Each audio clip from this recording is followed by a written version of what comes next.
எக்கச்சக்க நல்ல படங்கள்ல நடிச்சிருந்தாலும், தமிழ் சினிமா ஒதுக்கி வச்ச நடிகர்கள் யாரெல்லாம் தெரியுமா? லிஸ்ட்ல நம்ம ஃபர்ஸ்ட் பார்க்க போறது ஷியாம் கணேஷ். இந்த கணேஷ நீங்க கண்டிப்பா மறந்திருக்கவே மாட்டீங்க. ஆனந்தம், யூத் மாதிரியான சில தமிழ் படங்கள்ல நடிச்சிருக்காரு. இவர் ஒரு சில படங்கள்ல மட்டுமே நடிச்சிருந்தாலும், இவரோட கேரக்டர் எல்லாமே அந்த படத்துல ரொம்ப ரொம்ப முக்கியமா இருந்திருக்கு. ஆனா அதுக்கப்புறமா பெரிய அளவுல இவருக்கு பட வாய்ப்புகள் எதுவுமே கிடைக்கல. அதனால நம்ம ஏன் சீரியல்ல நடிக்கக்கூடாது அப்படின்னு சின்ன திரை சீரியல்கள்ல நடிக்க ஆரம்பிச்சாரு. அதுக்கப்புறமா கல்யாணம் பண்ணிக்கிட்டு குடும்பம் குட்டின்னு செட்டில் ஆனதுக்கு அப்புறமா மொத்தமா நடிக்கிறத விட்டுக்கிட்டு பிசினஸ்ல கவனத்தை செலுத்திட்டு வராரு. லிஸ்ட்ல நம்ம அடுத்து பார்க்க போறது ராம்ஜி. நம்ம தமிழ் சினிமாவுல ஒரு சூப்பரான டான்ஸ் மாஸ்டரா இவர் இருந்திருக்காரு. கூடவே பல படங்கள்ல நடிக்கவும் ஆரம்பிச்சிருக்காரு. வில்லன், குணச்சித்திர கேரக்டர் மாதிரி நிறைய தரமான கேரக்டரை இவர் நடிச்சிருக்காரு.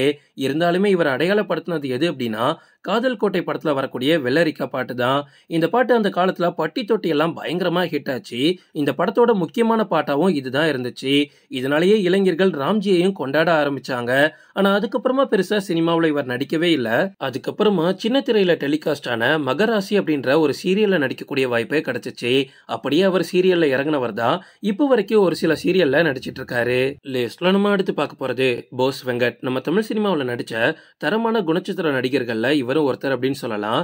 சின்ன திரையில ஒளிபரப்பான மெட்டி ஒலி அப்படின்ற சீரியல் மூலமா தான் இவர் பயங்கரமா ஃபேமஸ் ஆனாரு. இவர் சினிமாக்குள்ள வரதுக்கு முன்னாடியே ஒவ்வொரு குடும்பத்திலயுமே பயங்கர ஃபேமஸ் தான். யாரெல்லாம் மெட்டி ஒலி சீரியல் பார்த்தாங்களோ அவங்க எல்லாருக்குமே இவரை கண்டிப்பா தெரிஞ்சிருக்கும். அதுக்கப்புறமா தான் சினிமாவில் வில்லன் கேரக்டர் பண்றது, சைட் கேரக்டர் பண்ற மாதிரியான வாய்ப்பே கிடைச்சிச்சு.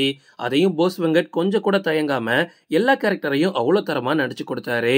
முக்கியமா டைரக்டர் ஹரியோட படம் அப்படின்னா போஸ் வெங்கட் கண்டிப்பா இருப்பாரு. கடைசியா வெளியான யானை படத்துல கூட இவர் நடிச்சிருந்தாரு. அதுக்கப்புறமா இவரோட மார்க்கெட் கொஞ்சம் கொஞ்சமா சரிய ஆரம்பிச்சிச்சு. ஏன்னா புது புது நடிகர்கள்லாம் வர ஆரம்பிச்சிட்டாங்க. சோ போஸ் வெங்கட்டுக்கு பெருசா வாய்ப்பு இல்லாம போயிடுச்சு. 2024 ரிலீஸ் ஆன விமலோட சார் படத்துல இவர் நடிச்சிருப்பாரு. லிஸ்ட்ல நம்ம அடுத்து பார்க்க போறது யூகி சேது. கண்டிப்பா உங்களோட ஃபேவரட்டான ஆக்டரா இவர் இருப்பாரு. அதுக்கு காரணம் பஞ்சதந்திரம் படம் தான்.